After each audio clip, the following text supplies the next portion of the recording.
Le temps de l'info dans 30 minutes, ce sera avec Jean-Marc Daniel, économiste et essayiste. Mais nous sommes pour l'heure avec Stéphane Zumsteg. Bonjour et merci beaucoup d'être avec nous. Vous êtes directeur du département politique et opinion d'Ipsos Public Affairs. Un homme débordé, du coup, j'imagine, oui. avec tout ce qui se passe ces derniers mois. Alors, on y va directement. Nouveau gouvernement. Quelle vision en ont les Français, selon vous ?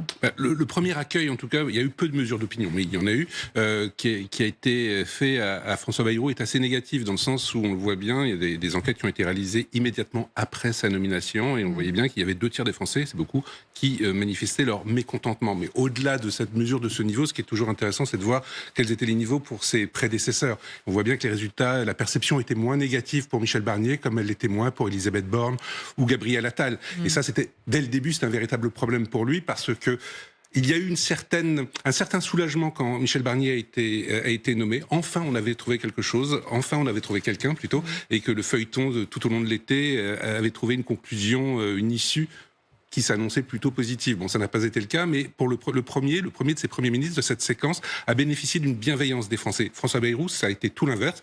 D'une part parce que c'est le second, et les Français commencent à se lasser, se sont très très vite lassés, là encore, de ce qui s'est passé, notamment à l'Assemblée nationale et dans les tractations pour former le gouvernement. Et François Bayrou, en plus, bénéficie pas du même capital sympathie, parce que c'est quelqu'un qui est resté dans la vie politique. Michel Barnier, il a eu une longue carrière politique, mais quelque part, en partant à Bruxelles, en devenant le négociateur du Brexit pour l'Union européenne, il avait une image un petit peu en retrait, en surplomb. Voire en hauteur, ce qui était plutôt bien accueilli par les Français. François Bayrou, il a été candidat 3 fois et demi à l'élection présidentielle. 3 fois vraiment, et une fois la moitié du temps avant de se rallier à Emmanuel Macron. Et c'est quelqu'un qui n'a jamais quitté la vie politique quand il est nommé Premier ministre. Et c'est aussi quelqu'un qui est issu de la Macronie. Les différences, les oppositions entre le couple et l'exécutif, on les connaît, mais malgré tout, c'est quelqu'un qui vient du clan d'Emmanuel Macron, en tout cas dans l'esprit des Français, et c'est vraiment pas ce qu'ils voulaient. Mais ça, les données que vous nous donnez, c'est après la nomination de François Bayrou. Oui. Entre-temps, là, depuis, il a nommé un gouvernement. Dans quelle mesure, selon vous, ce gouvernement, en sa qualité, avec les personnalités que maintenant nous connaissons, peut tirer François Bayrou vers le haut ? Est-ce que ce gouvernement est efficace dans l'opinion, selon vous ? Alors, il est trop tôt pour le dire, évidemment, mais c'est toujours le même problème, ce que vous pointez là, et vous avez raison, c'est toujours, on distingue le casting, comme si le casting était plus important que le fond, en l'occurrence, l'inclinaison politique que souhaite donner un nouveau gouvernement. Le message envoyé par les Français lors des élections européennes puis législatives, il est très clair. Nous ne voulons plus de la politique initiée par le président de la République. En dépit et ça, c'est fondamental. Après, que vous nommiez des poids lourds, que vous nommiez 4 ministres d'État, 2 anciens premiers ministres, que vous fassiez revenir Gérald Darmanin, ça peut peut-être plaire à une petite partie de l'électorat, en l'occurrence le socle qui reste encore loyal au président de la République, mais il est de plus en plus tenu. Mais j'insiste, les incarnations, c'est pas ça qui va changer la perception de ce gouvernement. Les Français se fichent du casting. Bien sûr, il y a des gens qui sont plus ou moins populaires, surtout des gens qui sont plus ou moins impopulaires dans le contexte politique actuel, mais que vous fassiez revenir Elisabeth Borne ou Manuel Valls, quelles que soient ces personnes, quelles que soient les qualités de ces personnes, quel que soit leur parcours, quelles que soient leurs compétences, ça n'imprime pas dans l'opinion publique. J'ai quand même une petite question sur le parcours, parce que vous disiez à l'instant, les Français veulent une rupture avec la politique d'Emmanuel Macron. À partir du moment, je ne sais pas si on peut revoir les visages, où vous en avez beaucoup qui ont été ministres, premiers ministres, macronistes, etc., qui reviennent au sein de ce gouvernement. Est-ce que, sur le fond, ça ne va pas poser question, voire problème aux Français? Ils demandent une rupture sur le fond, et ceux qui ont incarné le bilan que les Français fustigent sont de retour. Mais c'est bien ça, prenons l'exemple d'Elisabeth Borne, c'est la loi sur la réforme des retraites. On sait que ce n'était pas forcément sa réforme à elle, mais en tant que Première ministre, elle a appliqué les décisions du président de la République. Ce n'est pas ce que voulaient les Français à ce moment-là. Ils ne veulent pas plus aujourd'hui un poids lourd, en l'occurrence elle, mais ça pourrait être les autres évidemment, qui incarnent cette politique-là. Manuel Valls, c'est le Premier ministre de François Hollande. Il n'y a pas de nostalgie de François Hollande aujourd'hui dans l'opinion publique. Mais après tout, ce sont aussi des hommes et des femmes d'expérience. Oui. Et ça ne peut pas parler au cœur des Français, enfin pas qu'à leur cœur, à leur esprit surtout. Mais ils ont été en fonction, ils ont été pour certains premiers ministres, pour 2 d'entre eux. Il n'y a pas quand même une charge de la crédibilité avec ça? Mais là encore, je ne pense pas que les Français remettent en cause les compétences de ces personnes-là, mais ils remettent beaucoup plus en cause finalement l'inclinaison politique, la politique qui est censée être mise en place dans les semaines ou dans les mois qui viennent, ce dont ils ne veulent plus. Le vrai problème, c'est que ce serait trop simple de dire mais qu'est-ce qu'ils veulent alors? Il suffit de leur donner, de leur proposer des ministres correspondant à leurs idées. Mais on parle beaucoup de la fracturation de la classe politique, de l'Assemblée nationale, mais l'opinion publique est tout autant fracturée. Quand on dit ce que veulent les Français, mais ça dépend.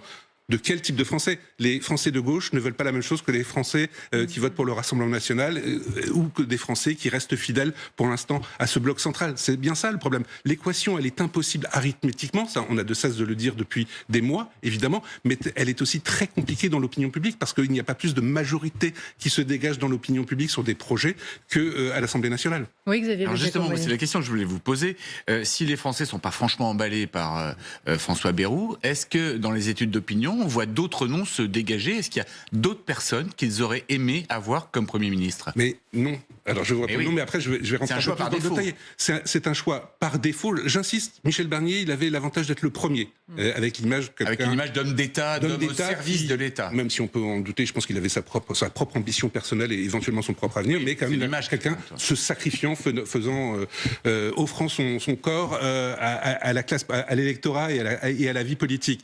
Mais c'est très exagéré. En tout cas, c'est très imagé. Là, c'est différent. C'est bien sûr que il y a des personnalités qui émergent, mais quand vous regardez comment se constituent les hiérarchies dans les codes de popularité, d'abord, l'impopularité, elle est chronique.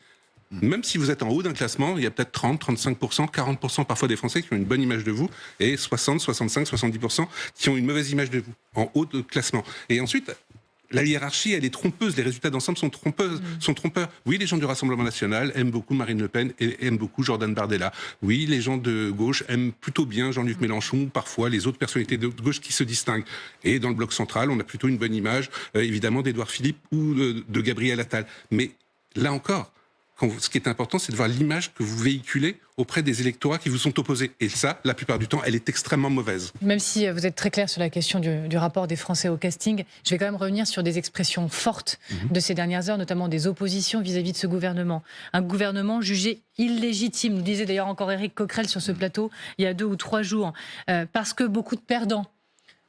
Les oppositions fustigent un gouvernement illégitime. Les Français en pensent-ils la même chose? Alors oui, en partie oui, dans le sens où le péché originel après la dissolution, c'est que finalement les premiers gouvernements sont constitués par un gouvernement, c'était l'expression notamment utilisée par la gauche, mais pas que, de gouvernement des perdants. Le message qui a été envoyé, c'est nous voulons une alternance politique à l'Assemblée nationale et dans la construction des politiques publiques. Après, la gauche voulait la gauche, les gens du Rassemblement national voulaient le Rassemblement national. Donc l'équation, la solution, elle n'existe pas. Malgré tout, ce que les Français exigeaient, c'était une inflexion importante des mesures et des décisions et des réformes mises en œuvre. Prenons l'exemple de la réforme des retraites. À l'époque, 2 tiers des Français étaient hostiles, véritablement viscéralement hostiles à cette réforme parce qu'ils y voyaient une mesure brutale et injuste. Et quand vous considérez que quelque chose est injuste, vous êtes contre, en fait. Et que s'est-il passé, notamment dans les tractations avec pour la constitution du gouvernement de François Bayrou? Oui, on parlait, parfois le Premier ministre a parlé de suspendre sans reprendre, donc un flou absolu, et la gauche, enfin en tout cas la gauche socialiste, a rétropédalé. Même les petits signes qui ont été faits en matière d'une plus grande souplesse à l'égard du bilan de ces dernières années, du bilan d'Emmanuel Macron et de ses gouvernements successifs, on voit bien que le bloc central et les 2 premiers ministres, mais surtout les 2 derniers, et surtout François Bayrou, finalement, sont incapables de remettre en cause ce qui a été fait. Tout ça ne peut que bloquer encore plus le système. On a souvent accusé la gauche ou le RN d'être responsable du blocage. Le blocage, il est partout, et notamment au bloc central, qui ne veut en aucun cas détricoter, ne serait-ce que d'un tout petit point, ce qui a été fait ces 7 dernières années. Oui, Jordan Olivier. À vous écouter, on a le sentiment qu'il y a une certaine forme de fatalisme chez les Français, finalement, que ce soit François Bayrou ou un autre, c'est la même chose. Quels sont les éléments qui pourraient faire changer cela, renverser la tendance au niveau de l'opinion publique? Ce qui aurait pu contribuer à améliorer la situation, renverser l'opinion publique, je pense que ce n'est pas possible. Je ne sais pas jusqu'à quand durera ce gouvernement. Je ne sais pas si la prochaine élection présidentielle aura lieu en 2027 ou avant. Mais je ne vois pas les choses se renverser, en fait. Là, les Français sont... Le spectacle qui leur a été servi ces derniers mois, depuis la dissolution, les a en fait consternés, les a éloignés encore plus de leur personnel politique. Les responsables, on les connaît, ils sont tous responsables, le président sans doute plus que les autres, donc je ne crois pas à un renversement. Ce qui aurait pu éventuellement améliorer la situation, c'était l'élargissement de ce socle commun. Et on a vu que ce n'était pas possible, alors qu'il s'est quand même passé quelque chose d'assez fondamental et d'assez nouveau dans cette période encore de 3-4 mois, mais on a l'impression que ça fait des années que ça dure. Mais pourtant, ça n'a duré que 3 ou 4 mois, et il y a des accélérations de l'histoire parfois. C'est ce bouger, pour reprendre le terme qui a été employé, du Parti socialiste. Il y a eu une ouverture à un moment donné. Après, là, tout le monde est responsable encore de ce blocage, mais un des partis qui était dans une opposition totale au socle commun, a essayé de faire bouger les choses. Ça n'a pas été possible. Ça n'a pas été possible et le Parti socialiste a dû rétropédaler à un moment donné, presque effrayé par sa propre audace, mais aussi en voyant qu'aucun signe concret ne lui était envoyé. Je reprends l'expression de François Bayrou, c'est reprendre sans suspendre. Mais comment voulez-vous faire confiance à des opposants politiques pour qu'ils vous rejoignent ou à minima pour qu'ils signent un accord de non-censure? La gauche a même parlé d'un gouvernement de provocation. Et là, en se basant, pardon, j'y reviens, mais sur la question du casting, par exemple, Bruno Retailleau maintenu. D'ailleurs, Bruno Retailleau, homme fort désormais du gouvernement, et même homme fort de la droite tout court, Bruno Retailleau? Oui, homme fort du gouvernement. Il en a fait la démonstration dès le gouvernement de Michel Barnier. Pourquoi ? Parce que tout ce qu'il a proposé en matière d'immigration, en matière de lutte contre l'insécurité, va dans le sens de ce que souhaite l'opinion publique, plus de sévérité, plus de fermeté. J'ai entendu, pardonnez-moi de vous couper, mais cette semaine, un sondeur qui disait l'opinion est retailliste. Un spécialiste de l'opinion qui disait l'opinion est retailliste. Vous êtes d'accord avec ça ? En partie oui, mais il faut une petite précision quand même, et d'accord avec Bruno Retailleau sur les questions de sécurité et d'immigration. L'opinion publique française ne partage pas forcément les opinions économiques et sociales ou sociétales de Bruno Retailleau, même si quand il s'exprime, et c'est bien normal, il est ministre de l'Intérieur, il ne parle que de son champ de compétences, et d'ailleurs il a raison de l'être, parce que sur les autres questions, je pense qu'il est en opposition totale par son discours conservateur sur les questions sociétales et libéral sur les questions économiques, il est en opposition totale avec ce que souhaitent les Françaises et les Français. Mais oui, c'est le poids lourd, c'est la révélation de ces 3-4 derniers mois, ça en a fait un poids lourd. Il a de toute façon réussi à imposer sa volonté déjà à l'échelle de son parti. On sait très bien que Laurent Wauquiez n'a pas personnellement intérêt à ce que les Républicains soient partie prenante de ce socle commun, et pourtant il n'a pas pu s'y opposer parce que Bruno Retailleau, bien oui, c'est le nouvel homme fort, c'est la personnalité qui monte au sein du parti, et elle a fait campagne pour rester à ce poste. Il est l'homme fort de la droite désormais. Il est l'un des hommes forts de la droite désormais, et pas forcément la personnalité la plus forte, mais ça peut venir. Bruno Retailleau, il a besoin de temps. Il a beaucoup parlé. Ça allait dans le sens de l'opinion. Il est devenu populaire. Ce qu'il propose a l'assentiment des Français. Maintenant, il a besoin de temps. Et c'est pour ça qu'il a tout fait pour rester dans ce second gouvernement après Michel Barnier. Pourquoi ? Parce que maintenant arrive l'épreuve des résultats. Il a beaucoup parlé, ça s'est très bien passé dans l'opinion. Maintenant, il faut que les chiffres aillent dans le sens de ce qu'il veut. Et pour ça, c'est pas en 1 mois, 2 mois ou 3 mois que les statistiques en matière d'insécurité ou d'immigration vont changer. Xavier de Giacomini, sur Bruno Retailleau ? Oui, sur Bruno Retailleau, justement sur cette posture, sur cette montée au sein de la droite et dans l'opinion publique. Est-ce que ça veut dire que vous allez le tester comme candidat à la présidentielle de 2027 dorénavant ? Excellente question de Xavier de Giacomini. Nous ne l'avons pas fait pour l'instant, mais oui, il faut attendre un petit peu. Pour l'instant, il y a un candidat qui n'est pas officiel, mais le candidat de la droite républicaine, c'est évidemment... Oui, mais vous testez des candidats Laurent Wauquiez. le soient. Et bien sûr qu'à un moment donné, la question se posera. On ne l'a pas fait encore, mais ce sera probablement fait. Là encore, il faut voir combien de temps ce gouvernement va durer. Mais oui, il est devenu l'homme fort, mais il est surtout devenu quelque part un concurrent de Laurent Wauquiez. Et c'est en ça qu'il devient un homme fort. Et sur une ligne encore plus à droite que celle de Laurent Wauquiez, qui déjà a toujours été, depuis de nombreuses années maintenant, très à droite dans un certain nombre de domaines. J'insiste, c'est le poids, l'envergure qu'il prend, il la prend également parce que il devient pas des recours, mais l'une des autres personnalités possible pour les LR à l'élection présidentielle. Mais au-delà de ça, ça renvoie à autre chose, la légitimité et l'utilité des LR. À quoi servent aujourd'hui les LR ? Est-ce qu'ils sont plus utiles hors du gouvernement ? Est-ce qu'ils sont plus utiles à l'intérieur du gouvernement ? Se posera aussi à un moment donné, à cause de la pléthore des candidats potentiels à droite ou au centre-droit, la question d'une candidature peut-être pas unique, mais vous le savez, je n'apprends rien à personne, il n'y a que 2 qualifiés pour le second tour à l'élection présidentielle. Si tout le monde y va, que ce soit Gabriel Attal ou Édouard Philippe, s'il y a un candidat LR, Wauquiez ou Retailleau ou un autre, ce socle commun, ou ce qu'il en reste en tout cas, courra le risque d'être éliminé dès le premier tour. Mais il y en a un que vous n'avez pas cité, c'est Gérald Darmanin. Est-ce que lui, vous allez le tester pour 2027 ? Parce que lui, il est beaucoup moins discret sur ses ambitions que Bruno Retailleau. Il a même son propre mouvement populaire avec un S. Lui, vous allez le tester ? De la même manière, quand on testera Retailleau, nous testerons évidemment le garde des Sceaux. Mais c'est plutôt une bonne nouvelle ce qui se passe pour Gérald Darmanin, parce que c'est quand même quelqu'un qui avait été un petit peu marginalisé dans cette course, en tout cas à la présidentielle ou à la constitution des écuries présidentielles. Il a eu un échec, il a subi un échec cuisant lors du vote sur la loi immigration. Il n'a pas été du gouvernement de Michel Barnier. Il en souffrait visiblement. Il réclamait à corps et à cri les affaires étrangères. Il a un autre poste de prestige, mais surtout d'exposition au sens positif, où il sera présent dans les médias, garde des Sceaux.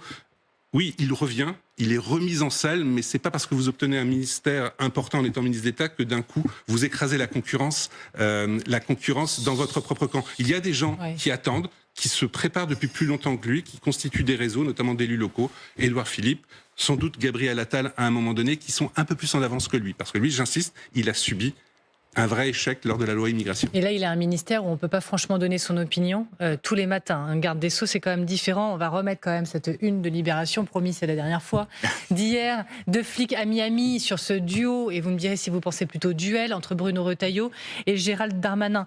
Surtout, en fait, la vraie question beaucoup plus sérieuse que je me pose, dans quelle mesure ce duo-là peut couper l'herbe sous le pied de Marine Le Pen ? Alors, vous parliez de concurrence. Oui, il y a une concurrence. Il va y avoir une concurrence entre les deux. Avant de répondre à votre question sur le Rassemblement national, évidemment, personne n'imagine que Gérald Darmanin restera discret comme traditionnellement le sont les gardes des Sceaux, ministres de la Justice. Après, sur l'efficacité de cette course, si vous voulez, toujours un discours plus droitier sur les questions identitaires, sur les questions d'insécurité, il faut rappeler une chose. Ça a marché, ça n'a marché qu'une seule fois. Ça, c'est Nicolas Sarkozy en 2017, c'est le Karcher, et il arrive à assécher les voix du Rassemblement national, et notamment d'un candidat qui est déjà vieillissant, Jean-Marie Le Pen, qui ne fera que 10% des voix à l'époque. Depuis, les choses ont changé. Le Rassemblement national, c'est au moins 30% des voix. C'est un électorat qui est beaucoup plus structuré qu'auparavant et qui ne s'intéresse pas qu'à l'insécurité ou à l'immigration. Aujourd'hui, quand vous regardez les priorités des électeurs du Rassemblement national, évidemment, il y a toujours l'insécurité et l'immigration. Ça, ce sont les piliers fondateurs de ce parti. Mais il y a aussi toutes les questions sociales, le pouvoir d'achat, les déserts territoriaux, les déserts des services publics, l'avenir de la fonction publique. Il y a un pilier gauche, quelque part un pilier social beaucoup plus important qu'à l'époque de Nicolas Sarkozy et que de Jean-Marie Le Pen. Donc, assécher le vote du RN, moi j'y crois peu, parce que je vais reprendre une formule éculée, on préfère toujours l'original à la copie. La droite a beaucoup parlé de questions d'immigration lors de la campagne pour les élections européennes, la droite républicaine, notamment Laurent Wauquiez ou Éric Ciotti à l'époque où il dirigeait encore ce parti. La droite a enregistré une contre-performance électorale alors que le RN a progressé. Je doute de l'efficacité. Ça va dans le sens de ce que veulent les Français, mais là encore, je pense que les gens qui votent pour le Rassemblement national sont beaucoup plus structurés qu'on ne le croit. S'ils votent RN, ce n'est plus pour ce qu'on entendait il y a 10 ou 20 ans, envoyer un cri ou faire un coup de gueule à l'égard du personnel politique. Il faut que les choses changent pour que cette classe politique change. Aujourd'hui, quand on vote, notamment aux élections législatives, pour un candidat RN inconnu dans sa circonscription, c'est très clair, c'est pour envoyer Jordan Bardella à Matignon. Donc c'est beaucoup plus structuré. Plus seulement de la contestation, également de l'adhésion. Bien sûr. Et pendant ce temps-là, donc, Marine Le Pen engrange, certainement, et elle a publié une vidéo de Noël avec le sapin comme il faut, la crèche également qu'on voit en arrière-plan. On va la regarder et vous me direz ce que vous en pensez juste après. Ah, alors non, on l'aperçoit seulement. Marine Le Pen qui a fait cette vidéo et en évoquant, en gros, en donnant, si je dois résumer, rendez-vous pour des présidentielles anticipées. Est-ce que... je vais revenir à la présidentielle anticipée. Mais est-ce que sur le côté... Je joue la sérénité. Moi, je suis dans distance de tout ça, avec mon sapin dans le salon. Elle la joue finement, sa partition, Marine Le Pen, là, en ce moment. Et je disais, elle engrange certainement. Vous êtes d'accord, elle engrange en ce moment ? Bien sûr. D'ailleurs, il y a quelque chose de très intéressant. Il y a eu des sondages d'intention de vote qui ont été publiés il y a quelques jours ou quelques semaines. Qu'est-ce qui s'est passé par rapport à ce qu'on mesurait auparavant ? Il y a eu les réquisitoires, il y a eu le procès des assistants parlementaires et alors, avec des témoignages assez mauvais pour le Rassemblement national et la façon dont il s'était défendu, avec un réquisitoire extrêmement dur. Et il y a eu aussi la censure du Rassemblement national. Rappelez-vous ce qu'on se disait il y a quelques semaines. Marine Le Pen prend un énorme risque en censurant. Sa stratégie de respectabilité, d'institutionnalisation pourrait en prendre un coup. Mais en fait, il ne s'est rien passé. Tout se passe au mieux pour elle en termes de potentiel électoral. Elle n'a pas perdu une partie de son électorat qui ne souhaitait pas qu'elle censure Michel Barnier. Donc elle est... Ce que l'on voit là, ces images ce n'est pas récent, ça fait 10 ans, mais quelle réussite pour Marine Le Pen. Elle a parfaitement réussi tout ce qu'elle a tenté ces 10 dernières années, quand elle prend la place de son père, quand ensuite elle va évincer son père de ce parti. C'est plus de respectabilité, plus d'institutionnalisation, tout ça a fonctionné. Quand elle prend le Rassemblement national, c'est un parti qui fait entre 15 et 20% des voix. Aujourd'hui, il fait entre 30 et 35% des voix selon les suffrages. Et c'est exactement ce que veulent ces électeurs, en fait. C'est, oui, un peu d'antisystème, des politiques radicales sur des sujets tels évidemment que l'immigration, mais aussi j'insiste sur les questions économiques, et c'était pas le cas avant, et rentrer dans le système, montrer enfin que le RN est un parti capable capable au sens de l'expérience d'exercer le pouvoir. Mais ça, ce n'est pas encore le cas, parce que même si le RN progresse, on l'a bien vu dans l'entre-deux tours des élections législatives, pour plein de Français, ce parti n'est pas encore prêt. On va écouter maintenant Marine Le Pen. Ce moment de fluctuation politique temporaire, comme l'inertie dommageable qui en résulte, s'achèvera en effet dès que le peuple, par sa volonté souveraine et son intelligence collective, en décidera. Il choisira alors une nouvelle voie à suivre, celle du sursaut et du redressement. Ce moment ne manquera pas d'arriver dès que les institutions le permettront, c'est-à-dire, nous en avons tous conscience, bientôt, très bientôt, au pire dans quelques mois. Est-ce que la présidentielle anticipée, c'est ce que veulent les Français ? Là, ça, ce sont les limites des sondages. Dans le sens, si vous demandez aux Français s'ils souhaitent que Emmanuel Macron s'en aille ou démissionne ou qu'une nouvelle élection présidentielle ait lieu, ils vont répondre oui, tellement l'hostilité à l'égard du président de la République est forte, et pas depuis 3 mois, depuis de très nombreuses années maintenant, et surtout depuis sa réélection.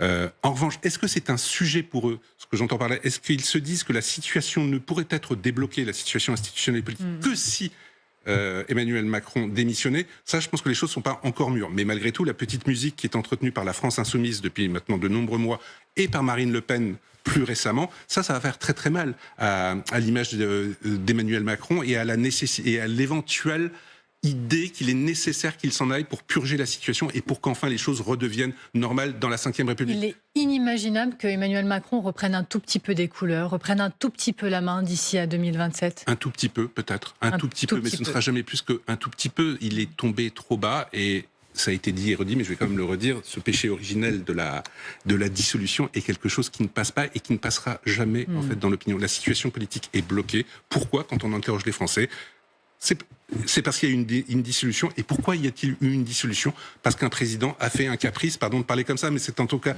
l'idée générale, et a fait une sorte d'énorme bras d'honneur aux Français. Vous n'êtes pas content, vous m'avez sanctionné aux européennes, eh bien bang, moi je décide de dissoudre. Personne ne fait le lien entre les deux décisions, et c'est quelque chose qui le suivra jusqu'à la fin de son mandat, quelle que soit la date à laquelle il arrivera. Lors de la nomination du précédent gouvernement, je sais que les choses vont vite, mais donc, le précédent gouvernement, vous avez déploré le feu vert que Marine Le Pen s'est permise de donner à certaines nominations. Et vous avez parlé alors de l'échec pour Emmanuel Macron. Là, on a Xavier Bertrand. Xavier Bertrand qui, lui, fait savoir qu'il n'a pas pu entrer au gouvernement parce que Marine Le Pen, encore une fois, fait le pouce baissé. Est-ce que vous dites que c'est la même histoire qui s'écrit, que ce gouvernement est entre les mains du Rassemblement national et que c'est un échec à nouveau pour Emmanuel Macron ? Si le gouvernement est censuré dans les semaines qui viennent, ce sera évidemment un échec pour Emmanuel Macron, ça c'est évident. Et c'est là que vraiment Mais le fait que Marine Le Pen ait pu éventuellement exercer des pressions et obtenir gain de cause c'est bien plus grave que de ne pas avoir réussi à exclure le Rassemblement national du champ de la vie politique de ces dernières semaines. Rappelez-vous, dès 2017, dès les européennes de 2029, et il fera la même chose lors des élections européennes de 2024, il n'a de cesse que de créer un clivage en France. Vous avez les progressistes, vous avez les nationalistes, en expliquant: moi, je ne vais pas exclure le RN, je vais réduire le Rassemblement national, je vais le faire presque disparaître. Il faudra faire acte de pédagogie, mais finalement, en débusquant les idées ou l'insincérité ou l'impréparation du Rassemblement national, on le réduira électoralement. C'est ce qu'il voulait faire. C'était bien plus ambitieux que de l'exclure aujourd'hui. Ce n'est plus possible arithmétiquement de l'exclure. Mais ça allait bien plus loin. C'était faire disparaître quelque part électoralement, politiquement, le Rassemblement national. Il est passé de 20 à 30%.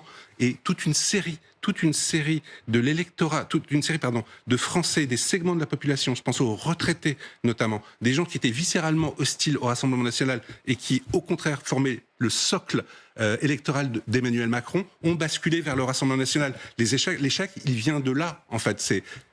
Emmanuel Macron a été non seulement lâché par ses principaux soutiens dans l'opinion publique, mais une partie non négligeable de ses soutiens ont rejoint le Rassemblement national. J'ai une toute dernière question, très certainement. 2024, pour beaucoup, a été la pire année de la Ve République.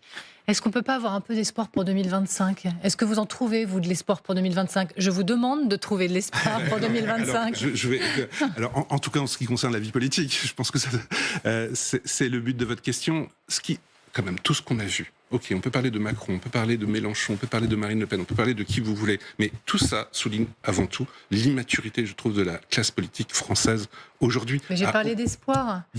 Eh bien justement, j'y arrive. Si enfin les hommes et les femmes politiques, c'est un vœu pieux plus qu'un espoir, mais comprennent qu'il faut que la culture de gouvernement, que la culture de compromis, et pas de compromission, c'est un problème en France quand on parle de compromis, tout de suite quelqu'un vous dit non mais compromis ça veut dire compromission. Non, ça veut pas dire ça. En fait, à partir du moment où la classe politique pourrait se mettre à comprendre qu'il faut former des coalitions, qu'il faut certes s'opposer et parfois de façon virulente lors d'une campagne électorale, mais accepter l'idée qu'à un moment donné on se réunit, alors pas tous évidemment, mais qu'on peut se réunir avec les personnes qui se trouvent à votre droite ou à votre gauche pour former une coalition, eh bien les choses pourraient peut-être s'améliorer. Mais le spectacle qui nous est servi, y compris aujourd'hui, y compris depuis la formation du gouvernement de François Bayrou, me laisse modérément optimiste. Merci beaucoup de ne pas avoir dit complètement pessimiste pour terminer. J'ai fait comme vous vouliez. Merci beaucoup Stéphane Somsek d'avoir été avec nous ce matin. Merci à vous. Merci. Dans un instant, nous recevons sur ce plateau et ensemble Jean-Marc Daniel. À tout de suite.